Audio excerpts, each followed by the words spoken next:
হেই friends, good morning. আজ হচ্ছে Sunday আর আজ আমার খুব ঠান্ডা লাগছে, মানে আমি লিটারালি ব্ল্যাঙ্কেট থেকে বেরোতেই পাচ্ছি না। বাট সামহাও কষ্ট করে বেরিয়ে ব্রেকফাস্টটা সেরে মাকে বললাম আমাকে একটু জাম্পি করে দাও, আজ আমি শ্যাম্পু করব। দেন বেলা হতে একটু বেরিয়ে দেখি তখনও সূর্যি মামার কোনো পাত্তা নেই, সে তখনও ব্ল্যাঙ্কেটের নিচে। তো আবার ঘরে ফিরে একটু বেডটা প্রিপেয়ার করে শাওয়ার নিয়ে ফ্রেশ হয়ে গেলাম।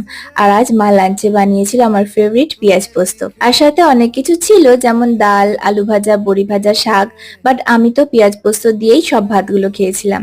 দেন দুপুরে একটু কমলালেবু খেয়ে রেস্ট করছি, আর মনে পড়লো যে আমার ভিশন বোর্ডের আজকে পিকচার্স গুলো কালেক্ট করার দিন। দেন ওইখানে পৌঁছিয়ে দেখি তখনও কিছু প্রিন্টস বাকি ছিল, তো একটু ওয়েট করতেই শপকিপার সব রেডি করে দিলেন।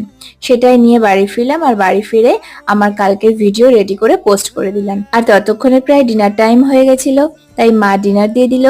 তো সেটা দিয়ে আমি দিনটা কমপ্লিট করলাম। That's it for today. ভিডিওটা ভালো লাগলে প্লিজ আমার চ্যানেলটা সাবস্ক্রাইব করে দিও।